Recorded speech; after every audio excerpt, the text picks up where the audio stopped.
Hi, I'm Stephanie Hertz, Marketing Director at Warwick Forest.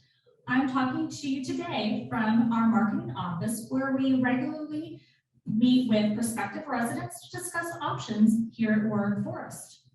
Today, I'm really excited to introduce Cynthia Stillman, our speaker. She'll be speaking on long-term care options. Cynthia has spent most of her career in healthcare, including healthcare information technology and aging-related services. She's found her work in the continuing care at home industry the most gratifying of all, and enjoys helping older adults plan for their futures. She holds a master's in business administration and is a certified senior advisor. Fun fact is that she is a certified yoga instructor as well. Currently, Cynthia is a senior consultant for ChooseHome Riverside, Virginia's first continuing care at home program, and is delighted to be with you today to share her expertise on how to evaluate your long-term care options. Without further ado, I'm introducing Cynthia Stillman. Thank you, Stephanie. I appreciate that introduction. That was wonderful.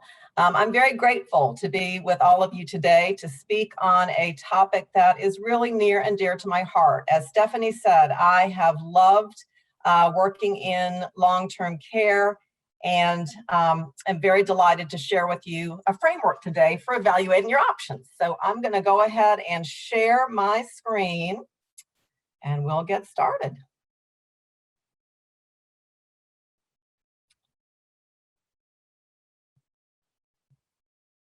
Okay, very good. So it's always embarrassing when someone who's worked in long-term care, rather who's worked in healthcare IT, can't get their Zoom started. So I'm glad that worked today. So we are going to talk about long-term care options, and my goal today is really to give each of you some information that you can use to plan a better future. I will be giving you a lot of information today, so I want to reassure you that the presentation will be emailed to you following this hour, so you're welcome to take notes, of course, but all the information that I present to you today will be emailed to you as a follow-up. Additionally, I think you know the drill about the chat box. I should have plenty of time for questions and really a dialogue at the end, so please be sure as we go along to enter your questions into the chat box. I see that one is already there. Hopefully everything is okay so far. Yeah, good. Okay.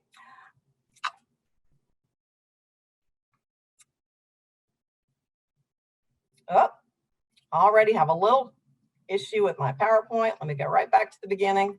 Sorry about that, guys. Okay, here we go. Okay, by way of giving you an interview for today's presentation, we're really going to cover primarily three things. First is what long-term care is and what it isn't. I really want to clear up some of the confusion around that, specifically as it relates to long-term care versus health care. Secondly, we're going to talk about a framework for planning. What should you really consider when you're putting together a plan for yourself, and how can you make a good choice? And then finally, we're going to talk about your options. We're going to talk about LTCI, CCRCs, and CCAH.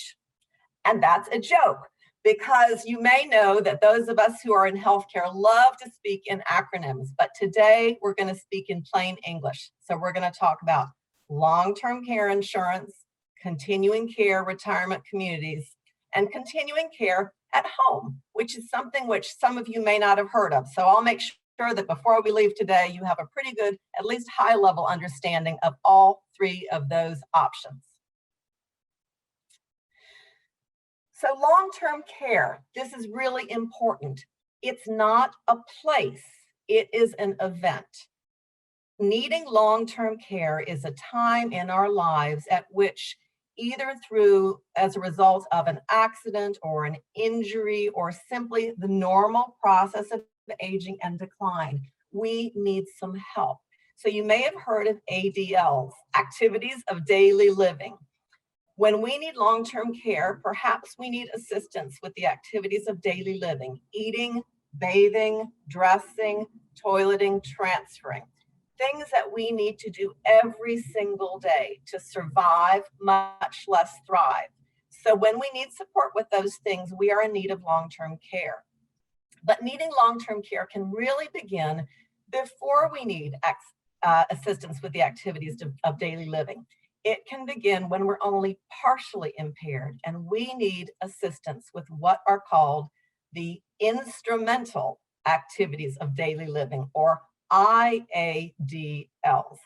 IADLs, instrumental activities of daily living, include transportation, meal preparation, medication management, housekeeping, so things that we may need to keep our environment safe and comfortable as we age, but we're not significantly impaired yet. So long-term care is a time in our lives, it's an event, it's not a place. And because long-term care is not a place, we get to choose where we want to have those supports and services delivered to us. So we can make a choice if we plan ahead about where we want to receive our long-term care.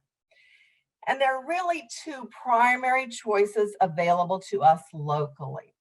One is a continuing care retirement community. Warwick Forest is a great example of that. So that is a place where everything is all inclusive.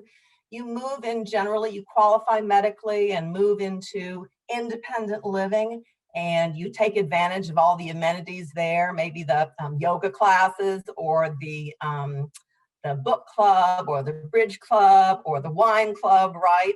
And it is a wonderful choice for those of us who have always been socially inclined maybe and really like that idea of everything being taken care of in one place and your supports and services available to you within one campus. So you move into that campus and that is where you remain through end of life.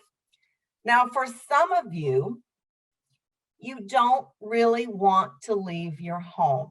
Maybe you don't want to leave your home now, or maybe you don't want to leave your home ever. So it is really your intention it's called Age in Place. Naturally, there's an acronym, AIP. But aging in place requires more than just the intention to remain in your home, at least if you desire to safely age in place. It also requires a plan. And fortunately, there is a plan available for those of us who live in the Peninsula area. Now, those are the two primary choices for us in this area. I did have one couple say to me that their experience on a cruise was so wonderful and they felt so cared for and everything was all inclusive that they felt that when they needed long-term care, they were just going to take a long-term cruise. Now, I don't think that is a really good idea. And if that's your plan, I hope you'll call me after this presentation because I'm going to try to dissuade you. But there are excellent options in our area, including communities and aging in place. Long-term care is not medical care. This is really important. So let's talk about the differences. Medical care is care that is delivered to us by a skilled medical provider, an MD, an RN, there I am using acronyms again, a physical therapist, an occupational therapist, right? A skilled medical provider who is caring for us either in their office, in the hospital, in a facility, in a skilled nursing facility, or perhaps even in your home. Skilled medical care is covered by medical insurance. Thank goodness, right? So long-term care is known as custodial care. And within that long-term care bucket are those two activities of daily living and instrumental activities of daily living, those activities that I spoke about on the first slide that we may need assistance with.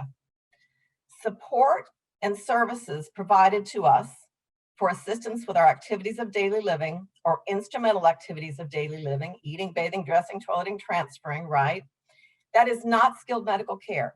It is not going to be provided to us under the order of a physician or by a skilled medical provider. So as such, the cost is not covered by our medical insurance. It's not covered by Medicare. So those costs are going to be either out of pocket to us, or if we have long-term care insurance, some of those things will be covered by our long-term care insurance some of the time after our waiting period. But it's really important, of course, to understand the difference between medical care and long-term care, specifically as it relates to costs. Long-term care, the responsibility is up to us. So essentially, medical care goes up to here. Long-term care, then long-term care insurance and programs like continuing care at home programs pick up where medical insurance leaves off. There's a little gap with long-term care insurance. Can you be using both medical care and long-term care at the same time? Absolutely, right? You can be receiving long-term care services at home. Perhaps you have a home health aide come in 3 days a week, 4 hours a day, but then you go to your skilled medical providers to manage your chronic conditions. So you're using skilled, but you're also using long-term care. You can use them both at the same time. But again, the primary distinction to keep in mind is that we are responsible for funding our own long-term care. Just by way of an example, here is a list of all the sorts of supports and services that we may need as we age. So beginning at the top, skilled medical care, maybe in a facility, home health care within our home. Again, this care provided to us by a skilled medical provider, a physical therapist, occupational therapist, registered nurse. And then from there on down, beginning with companion and homemaker services all the way through long-term nursing care. A laundry list of the supports and services that we may need as we age. Everything in the red box that I have just added to the slide is what is classified as custodial care, meaning that we are responsible for funding that care. Now, if you have long-term care insurance, they will begin to pay when you are significantly impaired. So usually a home health aide from on down after your waiting period, after you are qualified to receive your long-term care insurance benefits. But companion and homemaker services, so maybe you simply need that little bit of help with those instrumental activities of daily living, transportation, meal preparation, medication management.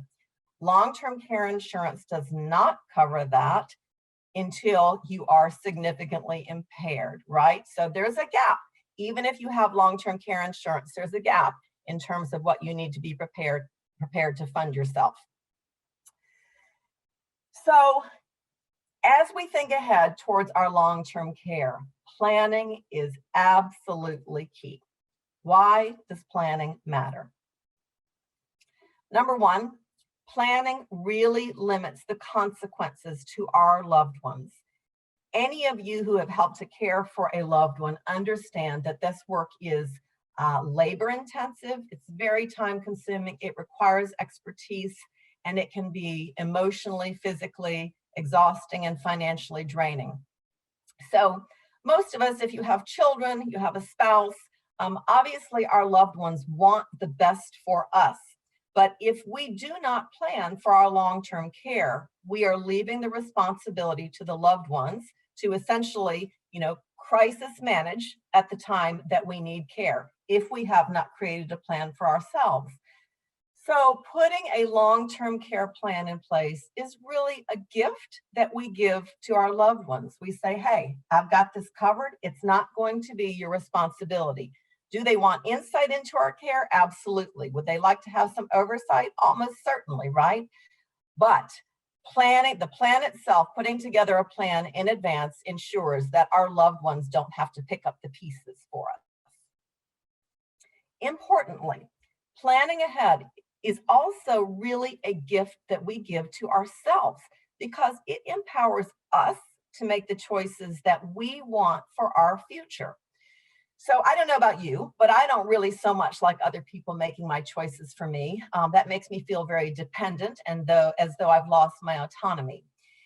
If we plan ahead for our long-term care, yes, it will be up to others to execute the plan, but the plan was crafted according to our vision. So that helps us to feel empowered to be in charge, even at a time when we are needing supports and services. And then finally, with long-term care planning, as with any other kind of planning, the better the plan, the better the outcomes. We plan for our weddings. We plan for our retirements. We plan for vacations. Many of us have even planned for our futures. But surprisingly to me, right, this long-term care, this time in our lives when we may need supports and services, is a time which we do less of a good job planning for care. And there are probably a number of reasons behind that. First and foremost, I suppose, is that we can't really imagine ourselves ever being at a time in our life when we're dependent. So we don't. The reality is, it's human nature to sort of not do so much about it. Most of us are able to acknowledge that at some point our life will end, and so we can plan our funeral, but the point between here and there, we're actually less likely to put a plan in place for. So planning is key. If there is one thing you take away from today's presentation, I hope it is that you'll begin to put together a plan for your long-term care. So here's a framework. No matter what your plan is for your future, there are really 3 elements to address to ensure that you have a rock solid plan put together.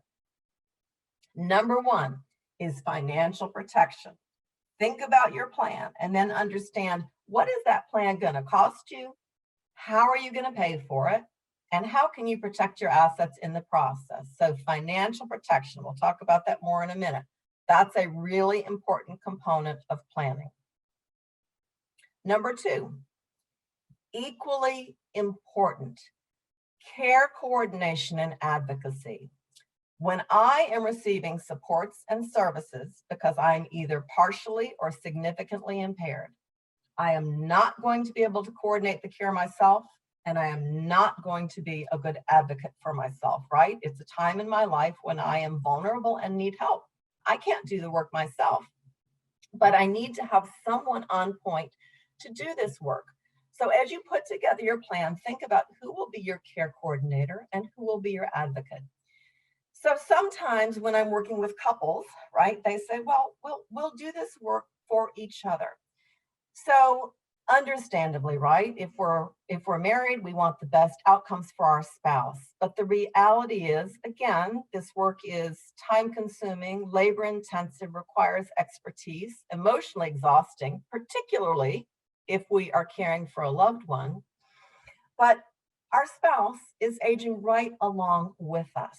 So the reality is, our spouse is generally not going to be the best person to coordinate our care or to advocate for us as we age, because they're aging right along with us.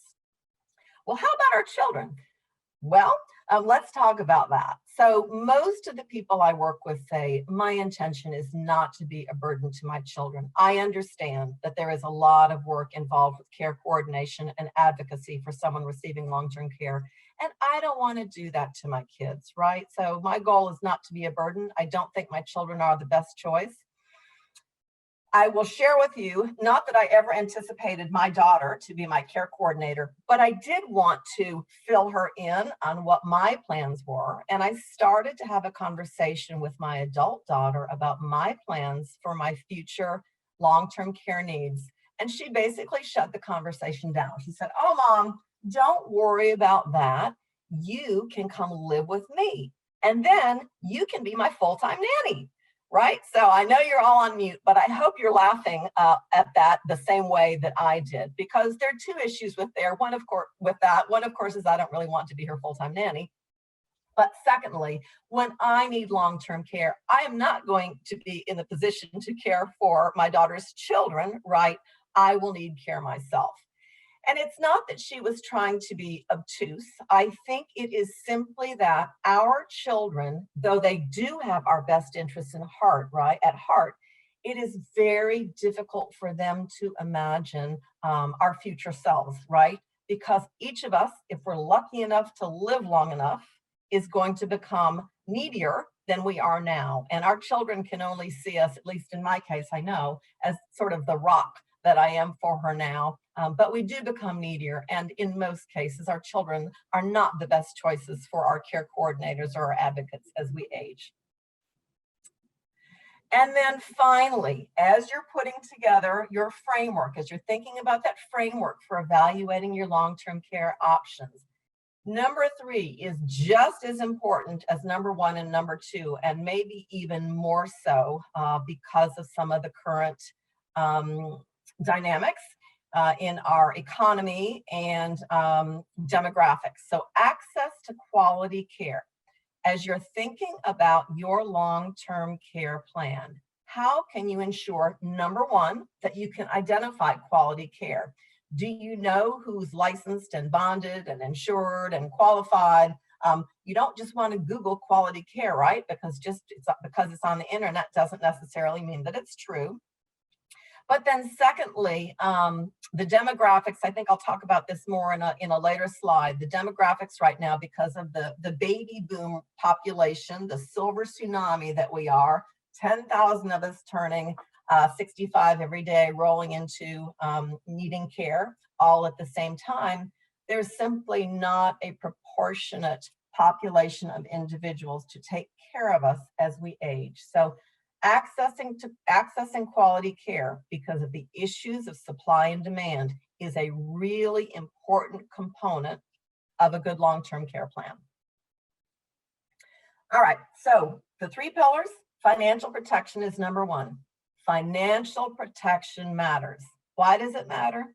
Because long-term care is expensive. And as I said up front in the presentation, the costs of long-term care are either going to be out of pocket to us or covered by our long-term care insurance once our benefits are triggered. So let's talk about some examples of long-term care costs. Let's say I want to have someone come into my home to care for me. Most agencies have a 4-hour minimum, and most agencies charge an average of $25 an hour for an unskilled individual home companion to come into your home to care for you. So you can count on $100 a day minimum for any home care that you're receiving. And then you can do the math. If you need 8 hours of care a day, every day, that would be $73,000 a year. The more hours you need, the higher that number goes. So even receiving care in your home is expensive. Well, what about at a facility?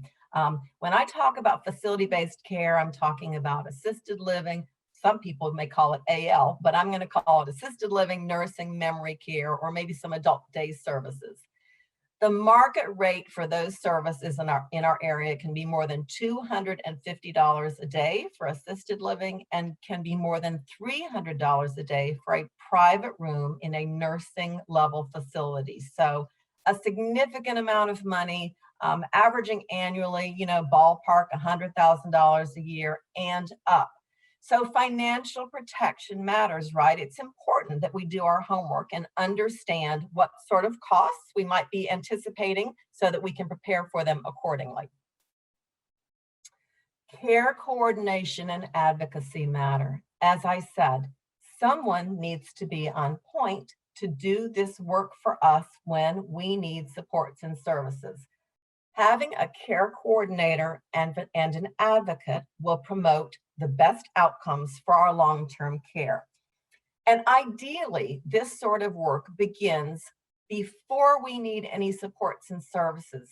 We would like to have someone help us remain as independent as possible for as long as possible. And then if and when we need care, we need this individual to identify what sort of care we need and help us find quality care and schedule the care and oversee the care, including any problem solving or quality management, right? We would like to call an individual to solve any problems rather than having to deal with, an agency or multiple people.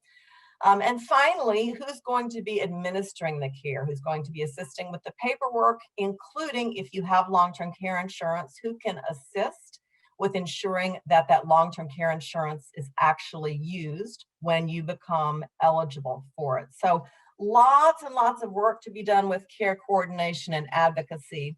And the better you are equipped to have this handled by someone, the better your long-term care outcomes will be.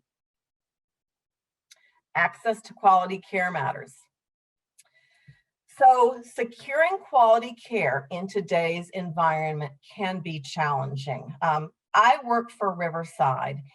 Even Riverside, as large of a home care network as we have, it is becoming difficult to staff individuals who need in-home care simply because of the staffing shortages. And we're a network. Imagine trying to do this on your own, right?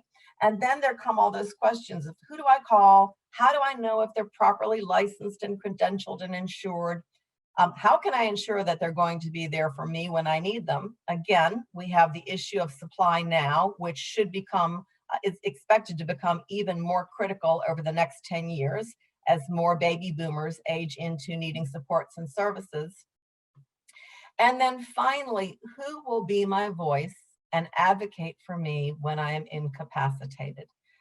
I don't know about you, but I have found personally that sometimes advocating the healthcare network can be difficult even when we're well, right?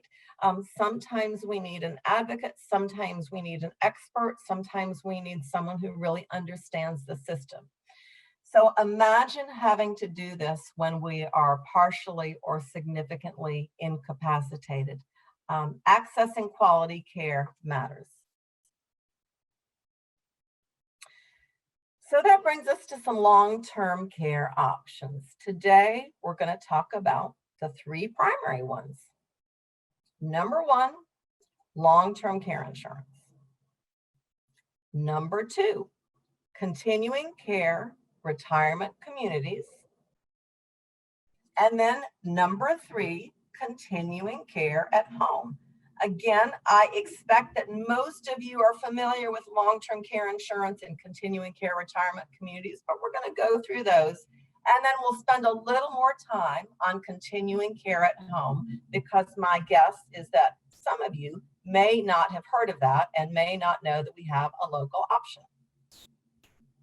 So first, long-term care insurance, LTCI.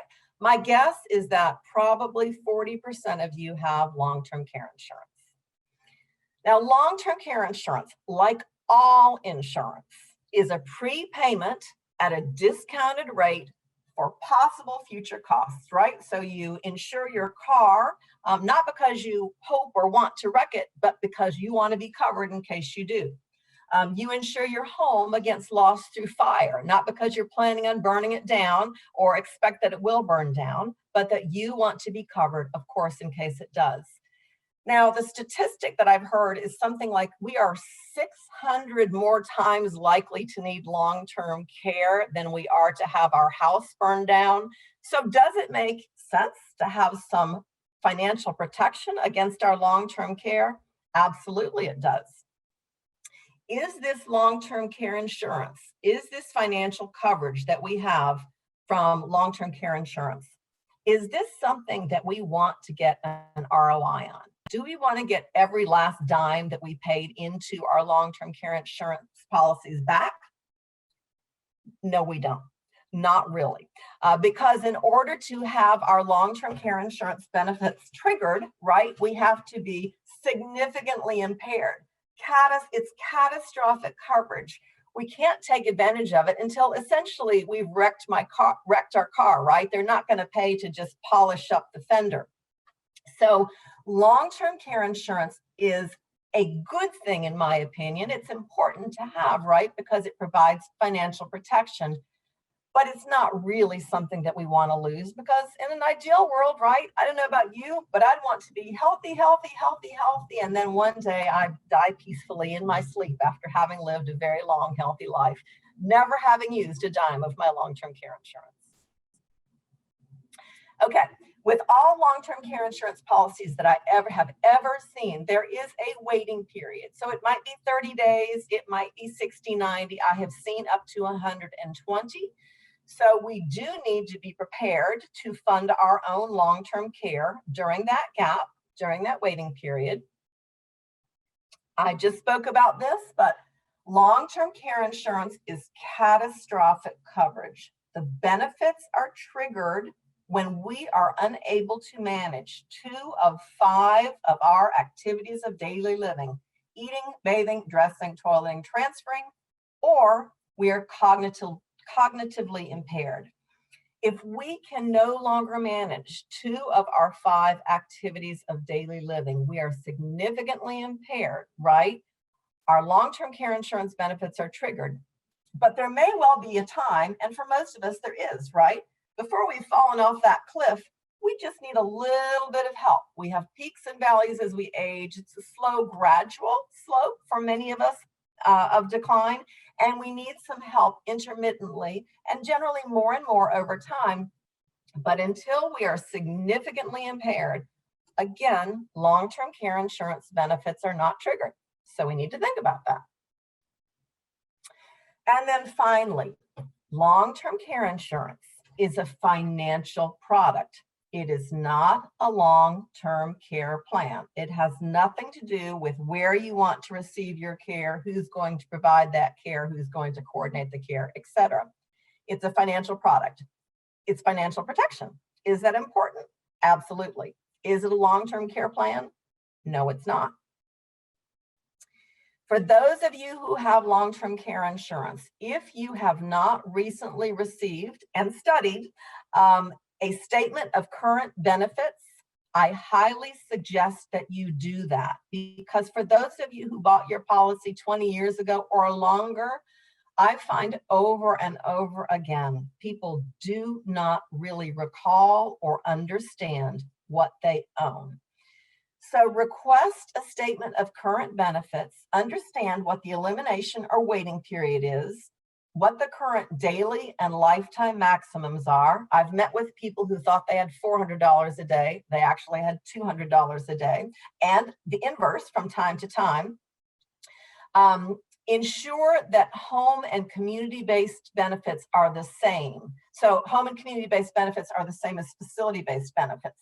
In about 20% of the long-term care insurance policies that I've seen, the policy pays less for in-home care than it does for facility-based care. So that is not something you want to learn when you are beginning to need in-home services. And then finally, is there an annual inflation adjustment of benefits? So if you bought the policy 20 years ago and you've maintained that annual inflation of benefits, it is worth a heck of a lot more now than it was 20 years ago. Conversely, if you do not have an inflation rider on that policy, it is worth a lot less now than it was 20 years ago. So these are the things that you need to go back and refresh on a regular basis to ensure that what your long-term care insurance policy will actually cover if and when you need it. If any of you want any assistance with any of this, I am happy to do it. I do it all the time. I can do it very quickly. Doesn't hurt to get that policy out, dust it off, and ensure that you understand what you're holding. Okay, so back to that framework. Thinking about that long-term care insurance policy. Is it financial protection? Absolutely. That's why you bought it. After your waiting period, once you're significantly impaired, those benefits, that catastrophic coverage kicks in. Is there care coordination and advocacy? Well, not really. So some policies may dedicate some dollars so that you could hire a case manager if you were to become significantly impaired. But there's really not that kind of one-on-one care coordination and advocacy from a case manager that you hire essentially to manage a catastrophe, right? It would be someone coming in who didn't really know you, may not really know the area, may not even be local. So there's really not care coordination and advocacy associated with long-term care insurance policies. And then finally, is there access to quality care? No. Your long-term care insurance company is not even local. They are a payer of claims. That's important, but they're not a provider of services. So long-term care insurance, helpful though it may be, is not a complete long-term care plan. I hope that makes sense. So let's move into what are some complete long-term care plans. Number one, a continuing care retirement community, a CCRC. So Warwick Forest is a wonderful local example of that. Within one community, you have independent living, assisted living, nursing, and memory care. You qualify medically if you want to move into independent living, right? And that becomes your new home. And you move to facility-based care only if and when needed. But everything you need is within that same community. So you move into independent living, you may later move to assisted living, you may later still move to nursing, but all within the same community. Now, there are two financial plans in most, but not all, continuing care retirement communities. And they are either, number one, life care. So if you move in under life care at a community, you're going to pay a little bit more upfront, but there is an insurance component. So you're paying more upfront because you're essentially prepaying for the future costs of your long-term care. It's an insurance component. And that makes your cost at the community very stable and predictable over time, no matter what level of service you're receiving. Now, some of you, particularly if you have long-term care insurance or simply a lot of cash reserved that you're comfortable using to fund your future care, may want to move into a community under what's called a residence and a services plan. So you're going to have a lower entrance fee. You're not prepaying any of the future costs of care, but you're saying, I would rather save a little money now, and I am prepared to take on that future cost of care, either through my long-term care insurance or I will self-fund as my needs change if and when I need facility-based care. Now, one of the best things within these communities is that they provide amenities galore. So social activities as well as transportation. These are the, all the clubs and the classes and the gym. And so for many of you, this may be exactly what you're looking for. So let's go through with the same framework and assess. Is a continuing care retirement community, if it's your choice, is it a solid long-term care plan? Does it provide financial protection? Well, yes, it does. You've moved in under life care, so you've prepaid for your future costs of care, or you've moved in under a residence and services plan, but you have long-term care insurance. So you're going to use your long-term care insurance to fund your future costs of care. So financially, it's a complete plan. Care coordination and advocacy, absolutely. So you are going to be cared for within a continuing care retirement community, regardless of how your needs change. They will have the appropriate place within that community to ensure that your needs are met and that you are well cared for through end of life. Access to quality of care, of course. So that's exactly what a continuing care retirement community is designed to do. So everything you need, independent living through end of life, available to you with financial protection and care coordination and advocacy. Continuing care retirement community could be the perfect choice for you. But for some of you, you just don't want to leave your home. Maybe you don't want to leave your home now. Maybe you don't want to leave your home ever. And for those of you who don't want to leave your home ever, as I said, it is absolutely possible to remain home through end of life if you plan in advance and you have a program in place to support safe, healthy aging in place.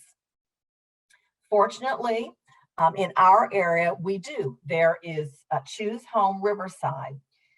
So continuing care at home, ChooseHome Riverside is an example of one of those programs. It's a model of care for older adults who are planning ahead to age in place. And you can think of ChooseHome Riverside or continuing care at home as a retirement community that's built around you, or a retirement community that comes to you. You join a continuing care at home program when you're healthy and active. There's a medical qualification. In the same way there is a medical qualification to move into independent living within a community. And then as your needs change, the continuing care at home program steps up supports and services. How do they do that? Well, they do it by partnering you with someone called a care concierge, a care coordinator, a personal services coordinator from the day you join the program. So when you join a continuing care at home program, you're partnered with someone who's on point to do all of the work, beginning when you are healthy and active. So first and foremost, their goal becomes helping you maintain your current baseline of health. And that may be things like connecting you to the best resources to ensure that you are managing any chronic conditions, helping you achieve your health and fitness goals, coming in to do a home safety inspection to identify anything that may be a danger in your home now or might become a danger to you as you age, and then helping you to make modifications accordingly. So initially their work is very, very proactive. They will then step up supports and services to you as needed as your needs change. Most of those services will be provided to you in your home, but continuing care at home programs, including ChooseHome, also provide you with priority access to network facility care if needed. So Warwick Forest, for example, is in the ChooseHome network. If you said, well, I want to remain at home, but if I ever need facility-based care, I want to go to Warwick Forest. With ChooseHome, you have priority access into the Warwick Forest facility-based community. With the continuing care at home program, you have ongoing support for home safety and maintenance. With most programs, including ChooseHome, you have 24/7 access to your care concierge. And these programs provide financial protection against the cost of care. There is an insured portion, right? So you can join under a lower level financial plan where the at-home program will pay for a lower level of your daily cost of care. Or if you don't have long-term care insurance, you might want to join under a more comprehensive plan, have more extensive coverage towards your daily cost of care on a daily basis. So either way, these programs really bundle care coordination and advocacy, financial protection, which is the long-term care insurance, and access to quality care. And as I said, we have one local program, ChooseHome Riverside. There are about 30 of these programs nationally. So I think it was really very forward-looking of Riverside to say that they wanted to provide this option to the community. And it's wonderful that we as residents of this area have the choice to choose home if that is our vision for our long-term care future. So I talked a lot about that care concierge or the personal services coordinators, and if you can imagine, their role evolves over time. They partner with you right away because they want to get to know you. They want to ensure that they have collected and curated any important financial and legal documents, but they want to build that relationship so that they can care for you as your needs change. So you're healthy when you join. But over time, for most of us, our needs start to change. It's the personal services coordinator or the care concierge within these programs who is on point to schedule, manage, and oversee any in-home or facility-based care that you may need. So remember that slide about, care coordination and advocacy. Should it be our spouse? No. Our children? No. With a continuing care at home program, it is your personal service coordinator or your care concierge who does all this work. A really important part of their work is always advocating for the best interests of the member. This includes when any member is in acute skilled medical care, hospitalized, for instance. They work with skilled medical care to ensure smooth transitions, regardless of where you're receiving services on that care continuum. They also work to ensure that your long-term care insurance and any financial benefits that you may be receiving from the program are optimized. The goal here is to ensure that our financial benefits last a lifetime, right? Nobody wants to run out of money for the care. So the care concierge works to ensure that these benefits last a lifetime. And they work with a member to identify the right time to move. Well, what do I mean? Because I'm talking about remaining at home. Well, there are some of you who I suspect want to remain home if it's possible through end of life. But there are others of you who may want to remain at home for now, but at some point you're thinking, wow, I really would like to move into Warwick Forest with my friends into independent living, but I don't want to miss that window, right, to qualify and move into independent living. And so your care coordinator, your care concierge is assessing you on a regular basis to ensure that your goals for your long-term care are attainable. So we work with members, ChooseHome works with members to identify the right time to move. Another instance where this is really important is that often for continuing care at home programs, a couple joins together and they say, as long as we are both living, we want to remain in our home. But when one member of the couple passes, right, the surviving spouse is then ready to move into a community. So continuing care at home programs help to support that transition as well. And of course, an important role of continuing care at home programs is to support family when a loved one is receiving services. So adult children may not be the best equipped to coordinate our care, but they absolutely want to ensure that their parents are being cared for, and they want to be kept apprised of the situation and reassured. So one of the responsibilities in a continuing care at home program is to ensure that adult children are really part of the conversation and are provided with reassurance as their parents begin to need care. So really one more slide, because I know for some of you this is new, this continuing care at home. So I want to give you a slide which gives you hopefully a good visual portrayal of this kind of virtual retirement community that comes to you. You join when you're living independently in your own home. The work begins right there, even though you don't need care, right? Continuing care at home programs want you to remain as healthy and independent for as long as possible. So the work starts right away. Assessment of each member to ensure that their baseline of health is understood so that the program can identify as things are starting to change so that the appropriate supports can then be put in. Assessing your home, as I said, to identify anything that is an immediate danger or might need to change in the future. Connecting you with resources to best manage any chronic conditions, as well as managing your assisting and supporting your health and wellness goals. Providing you with some social and educational opportunities. Now, are these going to be as extensive as you have in a community? No, they are not, right? But prior to COVID, ChooseHome, for example, would do once a month member lunches. So we do golf tournaments. We do find times to get our members together. But individuals who gravitate towards these continuing care at home programs, they're likely to have large social, either one of two things, large social networks already, either in their neighborhood and they don't want to move, or they're simply a little bit more on the introverted side and they want to remain at home because that's just where they're most comfortable. So there are social and educational opportunities from these programs as well.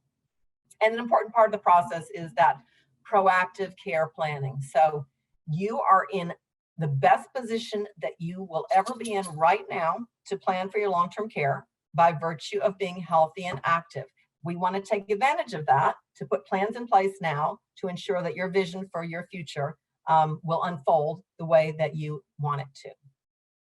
So over time, the needs of members within these organizations, within these programs, may start to change. And one of the first things that people often need help with is transportation. So most continuing care at home programs, including ChooseHome Riverside, will coordinate and pay for transportation to essential services. That includes pharmacy and grocery store and doctor's visit and banking. So that's an important part of helping you to maintain your autonomy if your choice is to live at home.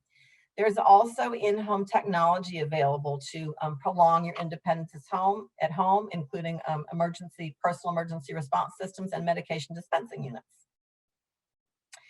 If and when members of these programs need in-home care, it is the responsibility of the care coordinator to schedule that care, identify the right care, schedule that care, oversee the care, and pay for the care at the financial benefit of the plan under which the member has joined.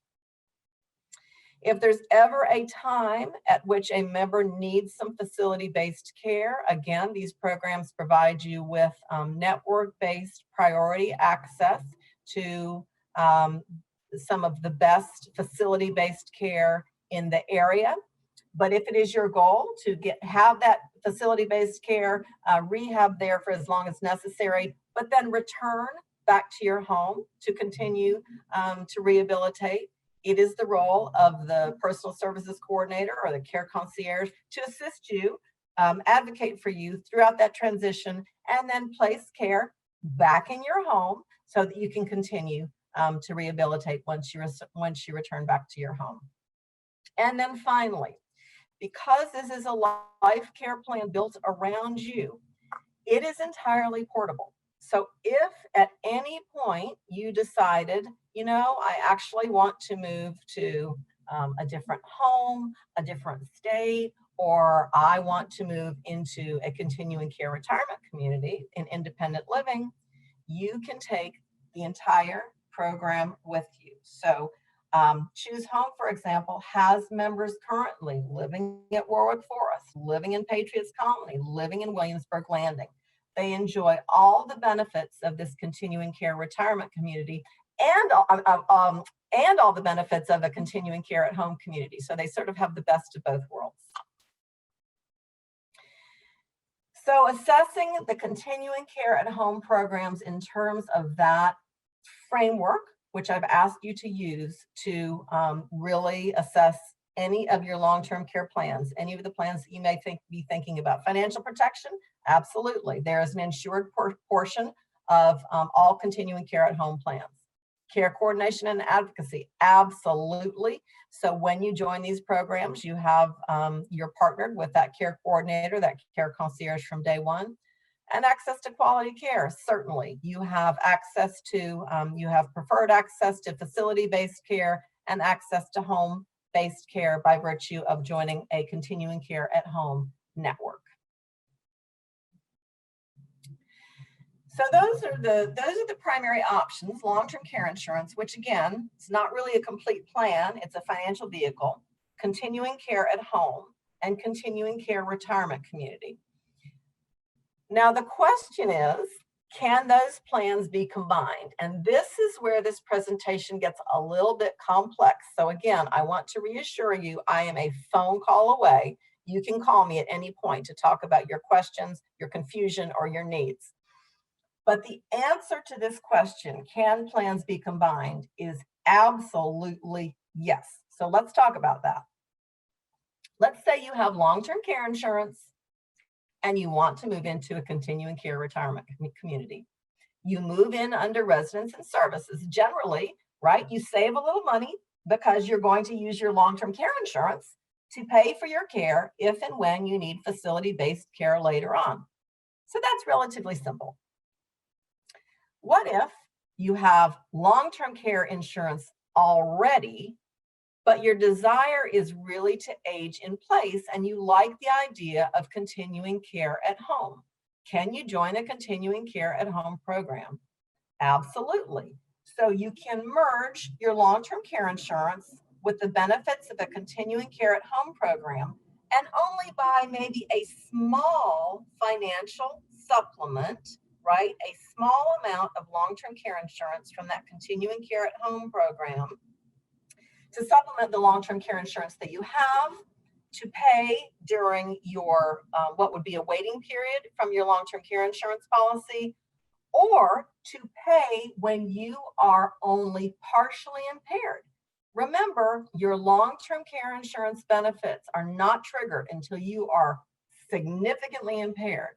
With continuing care at home programs, they acknowledge that you can be partially impaired for a very long time, theoretically through end of life, and they pay for care then. They don't believe that you should have to wait for financial coverage. And in fact, that putting care in your home sooner rather than later can help really extend your the time that you remain independent and potentially postpone your need, if not eliminate it entirely, for that a time that you might qualify for significant impairment. Okay, what about could I join a continuing care at home program and then later move into a continuing care retirement community? Absolutely, you could. So this might be a now and later strategy, right? Okay, I want to remain in my home, but I acknowledge that things happen that I'm not expecting. I want a safety net. I like the idea of continuing care at home for now, but later I think I might want to move into a community, and I'll either use my continuing care at home program to be my my funding for any facility-based services that I may need in the community, or I'll use my continuing care at home program to coordinate care for me in independent living in a community. So in that way, I can stay in independent living longer rather than moving to facility-based care within the community. Okay, last one, and I promise, because I know we're getting complicated now, but can you have long-term care insurance and join a continuing care at home program and then later move into a continuing care retirement community? Absolutely, yes, you can. Now, people who have all three of these programs have a lot, generally, of financial protection. So they can, if they choose, move into a community under residence and services and then receive any services that they need for their care in independent living. So they can stay in independent living in their apartment or villa or townhome in that community rather than ever moving into facility-based care in the community. So they have really everything. They have the amenities at their fingertips, but they have the care coordination, the access to quality care, the advocacy, that one-on-one relationship with a care coordinator, so that any of their future care needs can be met right within independent living within the community. So, phew, that one is a lot. And all of these plans, right, depend upon what your personal choice is. So that brings us really to the end of the presentation. Getting started with crafting your plan. How do you get started? I know this can feel like overwhelming. How do we get started? Okay, well, the good news is you already have, because you're sitting here today listening to this educational presentation. So you already have some good information at your fingertips. Clearly, you already know that this is something that you should be doing. So that's fantastic. The key to all this really is first, sit down and have, really spend some time thinking about what you want, and then do your homework, right? Maybe you talk to ChooseHome, you tour communities, you ask lots of questions, you talk to residents, you talk to members, you do your homework and you make a plan. And, daunting though this work can seem, I will share with you that those of us who've not yet begun to plan or much less have a plan, if we're honest with ourselves, right, we may have this little bit of niggling like, oh my goodness, I need to do something. We have this little kind of black cloud following us around because we know if we live long enough, right, we're likely to need a little bit of help. and we know this is something that we should plan for. So I encourage all of you, right, to put together your plan now while you're in charge, can make your choices, ensure that it is your plan, get your homework done, right? So you can get rid of that black cloud, really, and spend the time that you have not worrying about your long-term care, knowing that no matter what happens, you will be taken care of. So I am happy to help in any way I can. I know that was a lot of information. I hope it was not too overwhelming, but we will be sending you the PowerPoint, and I am available. Here's my contact information. I am available to talk to any of you at any time, and I'm happy to help in any way that I can. So thank you, and I see that we have some questions. So Mackenzie, if you'd like to start reading those to me, we'll chat through them one by one. All right. Hi, everybody. Thank you for your questions. I'm just gonna facilitate sort of a question and answer session. So what I'll do is I'll read your questions out and we will answer. Okay, start with the easy ones, Mackenzie. All right, I'll start with the easy ones. Let me get warmed up. Is there a printout available on this information? So as I said, certainly the slides that you have today are going to be emailed to you. So you will have all those. If you want more information about one of the programs that I mentioned today, I think the best thing for you to do is email me and I can get you whatever it is. There's lots of information on all of the programs in the area. So just let me know what you need specifically and I'll make sure that you get it. But again, slides today will be coming to you. All right. And yes, I will send a follow-up email after this class to everybody in the class. That way you have a copy of the slide and then also Cynthia's email if you do need to request further information.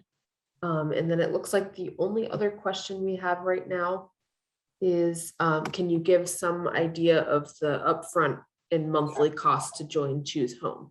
Yep, I can. So, and I can do more than that in terms of getting you specific pricing, which will require your birthdays. But let me just share, because pricing is always a question.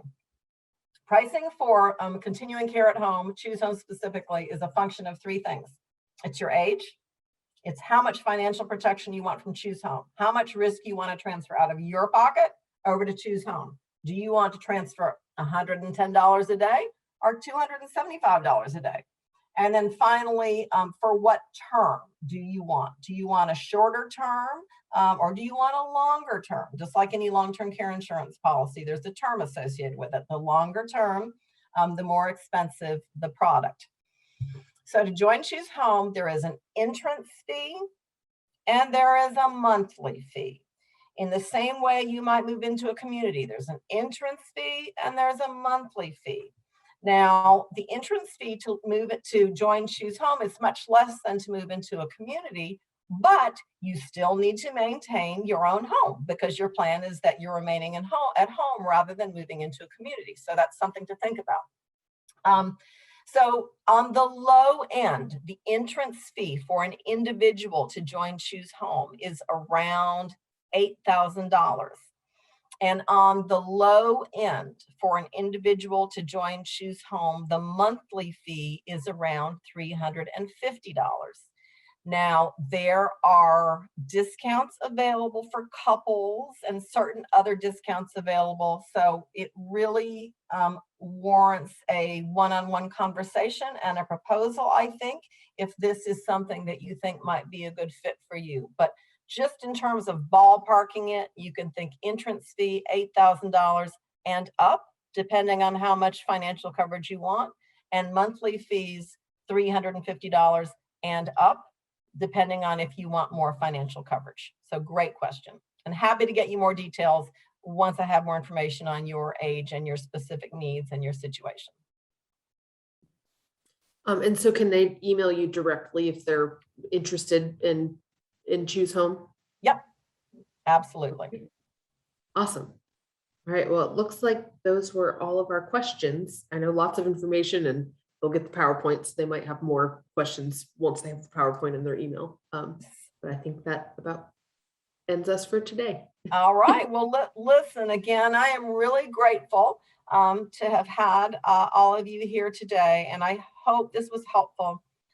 My intention is always to provide some clarity and I hope reassurance to this process.